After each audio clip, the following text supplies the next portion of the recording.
Welcome to SVG-TV News for Monday, July 16, 2018. I am Rochelle Baptiste with the details.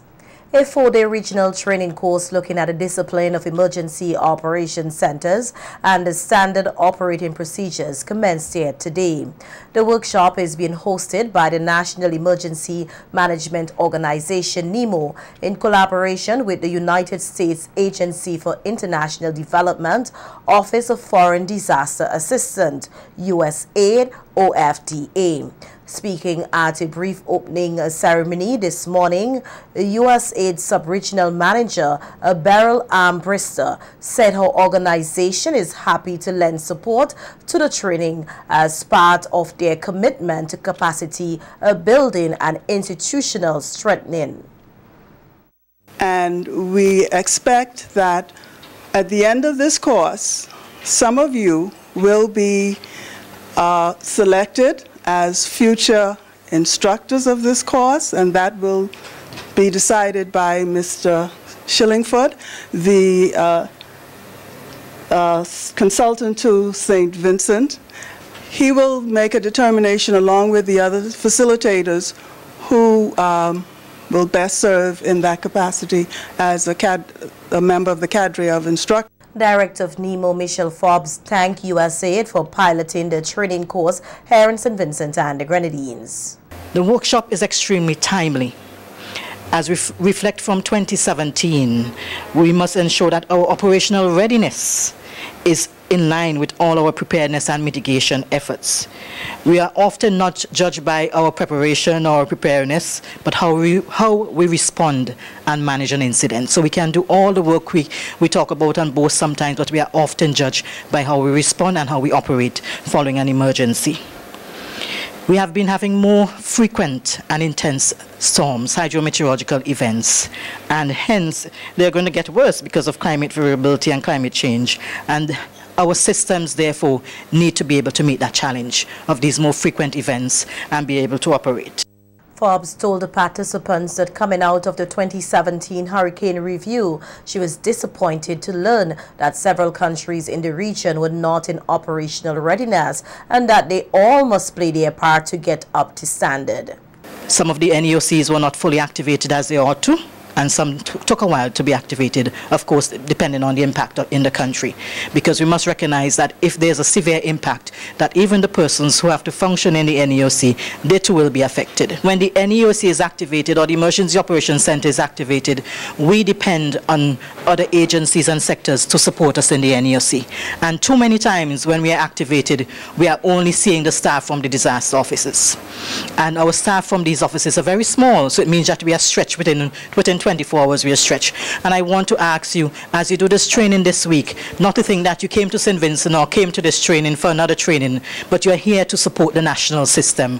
It needs the help. You have a role to play in the EOC in your own country, in St. Vincent and the Grenadines, in your department and your ministries also, because we are also pushing for various sectors, especially the health and aviation departments, to have their own functioning EOC so that if there's an emergency that they have to handle, they will be able to deal with it effectively. Participants at the training course, which is taking place at the Paradise Beach Hotel, are drawn from Antigua, Barbuda, St. Kitts and Nevis, Dominica, Grenada, St. Lucia, and host St. Vincent and the Grenadines. Meanwhile, President of the SVG Red Cross, Bernard Morgan, has said that there is no conflict between the organization and the government. Morgan was speaking last week at a one-day symposium at the NIS conference room, which was held under the theme Community Resilience to Mitigate Impacts of Climate Change in the Caribbean, and was part of celebrations marking the 70th anniversary of the SVG Red Cross. His comments were apparently aimed at dispelling commands in the public domain, that of issues between the organization and a government disaster response agency. Morgan also used the opportunity to commend the local police and NEMO for their work in the various communities nationwide. This juncture, I want to say to the nation, we have a wonderful relationship with NEMO. We also have a good relationship with every single government department, including the Social Development Ministry. I could recall We had some problems in the past, and there was a wonderful permanent secretary by the name of Jasmine Hall at that ministry. We worked beautifully together. So let it be very clear that there is no conflict between the Red Cross and the government. We work with the government to assist them in times of disaster and in normal times to deliver service. In other news, the youth must be adequately equipped in order to be productive members of society. So said Osborne Bowens, Dean of the Division of Technical Vocational Education, as he spoke today at the opening ceremony of the 2018 Youth Employment Training Program. Sponsored by the Mustique Charitable Trust, 88 young people are participating in the program and will be trained in plumbing and electrical installation. Their training will be complemented by a business course. Bowen said technical vocational education is the currency of the future, and he is pleased at the large number of young persons who applied. He noted that the program is timely and can assist in reducing the ills of society. Too many of our young people are sitting on the periphery, and we need to bring them into the mainstream to be part of the contribution we make. The fact is that the more young people we have on the fringes, it creates a problem for all of us, or more problems for all of us. The problem it's creating when we have to design crime prevention efforts, design a penal system to take care of them. The health situation is compromised. We pay for that through our taxes, and they come on to welfare systems or welfare schemes, and we continuously have to take care of them. We give you a skill that you can go there, do something, stabilize your communities, stay within your communities, make your family, yourselves and your family better, and St. Vincent and Grenadines will be better. Yeah. Laviniaganda, administrator of the Mustique Charitable Trust, said her organization is thrilled to assist with the development of the youth. Gunn pointed out that continued skills development is necessary in a changing world and used the example of her own life to provide inspiration to the youth. I was drained, I was exhausted at the end of it, but I'll tell you, it changed my life. And I really hope that those of you who go through this 5-week program, when you look back on it in a few years' time, I really hope it will have changed your lives. I wouldn't be here today as the project director of the Mustique Charitable Foundation. I wouldn't be here today as the administration director of the 3 charitable trusts if I hadn't gone through that rigorous education at a rather advanced stage in my life. So well done, those of you who've applied. I hope you're going to be successful. Also speaking at today's ceremony was Minister of Education Sinclair Jimmy Prince, who said the program is unlike any other as the participants will receive tools on completion of their training. He said that the business-related courses are key to the development of the students. I'm also pleased to note further that there will be some exposure to training in entrepreneurial skills and numeracy. 2 absolutely important elements if you need to go into the world. How do you manage yourself? How do you manage your work? There are some people who are skilled but can't manage. You ask somebody to come to do some work for you, they can't even tell you what time they're going to come. They can't tell you how much it's going to cost, how long it's going to take. They say, I will come, give me something. We need a more business-like approach. So skills is not just something that you pick up off the street and you go to work somewhere. It is a business, it is industry, and you need to take it. Young persons participating in the Coast Guard's Youth Development Summer Program are being challenged to observe as much knowledge as possible, as it will be of use to them later on. This from Commissioner of Police Colin John as he spoke at the opening of the program at the Calico Coast Guard base today. He said during its 25 years, the program has touched the lives of many youngsters who are now productive adult citizens, and employers place a premium on the skills and disciplines which participants learn. Employers now are looking more at your attitude than your qualifications, and just bear that in mind. So you have to be tolerant of other person's views. You have to have discipline in terms of getting to work on time, willing to go the extra mile, willing to assist in whatever way you can. I just want to welcome everyone here, and I hope that you have an enjoyable and educational tour at this summer program, and that by being here you would be a better person, and that the Royal St. Vincent and the Grenadines Police Force by extension, and the Coast Guard more specifically, will be able to shape you in the right direction so that you can be better citizens of St. Vincent. Coast Guard Lieutenant Enos Hamlet said the program continues to have a positive impact on the youth, leading some to return and take up service with the Coast Guard. He encouraged the participants to pay close attention to the instructions given by the facilitators.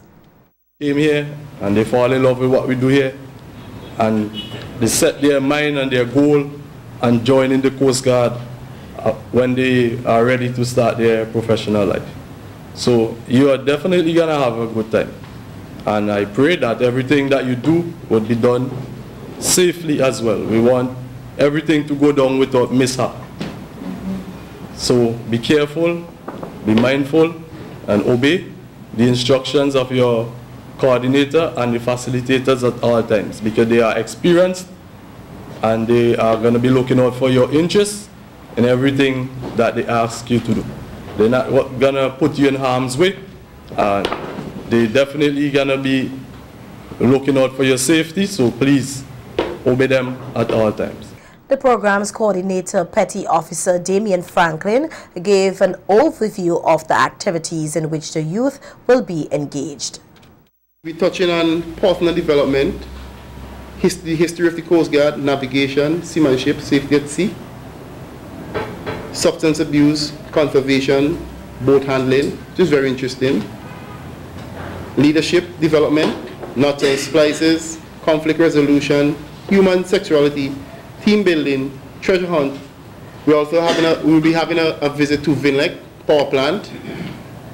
We'll be having swimming, CPR and first aid. On the Saturday we'll be having a picnic. So you have the program from Monday to Friday, and then the Saturday we'll be having a picnic. And we will be touching on art and craft, meet and greet, Planned Parenthood, nutrition, and good citizen. That is an overview of the program.